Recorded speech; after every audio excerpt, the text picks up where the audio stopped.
हिमाचल के पीडब्ल्यूडी मंत्री विक्रमादित्य और भाजपा प्रत्याशी कंगना रनौत के बीच सियासी बयानबाजी जोरों पर है। विक्रमादित्य को छोटा पप्पू कहने के बाद अब विक्रमादित्य ने कंगना पर चुनाव को डिरेल करने का आरोप लगाया है। विक्रमादित्य का कहना है कि कंगना इधर उधर की बातें कर चुनाव को मूल मुद्दों से भटकाना चाह रही हैं। कंगना की क्या लाइफस्टाइल है और वो क्या करती हैं, इससे हिमाचल की जनता को फर्क नहीं पड़ता। अब कंगना बीजेपी प्रत्याशी हैं तो उन्हें मंडी के विकास को लेकर बात करनी चाहिए। विक्रमादित्य ने कंगना को चुनौती दी है कि वो विकास के मुद्दों पर बहस करे, जिसका उनकी पार्टी जवाब देगी।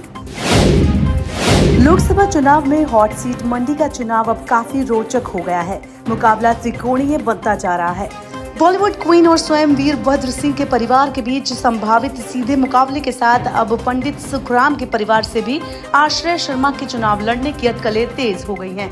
पंडित सुखराम मंडी संसदीय सीट से सांसद रह चुके हैं और आज भी दूर संचार में क्रांति लाने के लिए जाने जाते हैं। साल 2022 के विधानसभा चुनाव में आश्रय ने भाजपा में वापसी की थी, लेकिन अब भी वो कांग्रेस से टिकट मिलने की उम्मीद पाले हुए हैं। उनके पिता अनिल शर्मा मंडी सदर से भाजपा विधायक है। ऐसे में कांग्रेस व भाजपा दोनों दलों के लिए आश्रय मुश्किलें खड़ी कर सकते हैं। शनिवार को कांग्रेस लोकसभा चुनाव और विधानसभा उपचुनाव के लिए अपने प्रत्याशियों के नामों का ऐलान कर सकती है। कांग्रेस हिमाचल में मंडी से लोक निर्माण मंत्री विक्रमादित्य सिंह, हमीरपुर संसदीय क्षेत्र से सतपाल रायजादा और शिमला संसदीय क्षेत्र से विनोद सुल्तानपुरी को उतारने की तैयारी में है। अंतिम मंजूरी के लिए केंद्रीय चुनाव समिति को लिस्ट भेजी गई है। मंडी, हमीरपुर और शिमला संसदीय क्षेत्र से उम्मीदवार लगभग तय है, जबकि कांगड़ा से अभी भी पेंच फंसा हुआ है। कांगड़ा संसदीय सीट पर पूर्व मंत्री आशा कुमारी सहित कई अन्य नामों पर चर्चा चल रही है। राजधानी शिमला के ओल्ड बस स्टैंड में 2 HRTC बसों की भिड़ंत में एक महिला की मौत हो गई और एक पुरुष घायल हो गया। हादसा सुबह 10 बजे के करीब हुआ, जब ओल्ड बस स्टैंड में खड़ी HRTC बस को दूसरी HRTC बस ने पीछे से टक्कर मार दी। दुर्घटना में एक खड़ी बाइक भी चपेट में आ गई। दोनों घायलों को मौके पर मौजूद लोगों ने रिपन अस्पताल पहुंचाया, जहां महिला की मौत हो गई।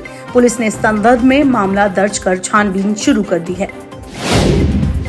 चुराहा उपमंडल ग्राम पंचायत शंतेवा चिल्ली के गांव रुंडाल में भीषण अग्निकांड हुआ। एक घर में शादी की तैयारियों के बीच गैस सिलेंडर फटने से 2 मंजिला मकान जलकर सुआह हो गया। प्रभावित परिवार को लाखों का नुकसान हुआ। सूचना मिलने के बाद अग्निशमन विभाग की टीम सहित उप मंडलाधिकारी चुराहा मौके पर पहुंचे। बताया जा रहा है कि 2 दिन के बाद घर में शादी थी। लोकसभा चुनाव के चलते हर पार्टी अपने तरीके से प्रचार प्रसार कर रही है। ऐसे में कांग्रेस नेता राहुल गांधी ने राजस्थान के अनूपगढ़ में एक जनसभा को संबोधित करते हुए बड़ी चुनावी घोषणा की।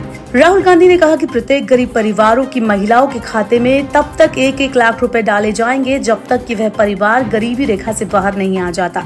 राहुल ने कहा कि पैसा खटाखट आता रहेगा और एक झटके में हम हिंदुस्तान से गरीबी को मिटा देंगे। राहुल गांधी ने किसानों का कर्ज माफ करने की भी घोषणा की। राहुल ने कहा कि जितना पैसा मोदी सरकार ने अरबपतियों को दिया, उतना पैसा हम गरीबों को देंगे। पेरिस ओलंपिक 2024 से पहले भारतीय दल को बड़ा झटका लगा है। 6 बार की विश्व चैंपियन मुक्केबाज MC मैरी कॉम इस ओलंपिक के लिए भारत के अभियान प्रमुख के पद से हट गई हैं। बताया जा रहा है कि मैरी कॉम ने निजी कारणों से पद छोड़ा है।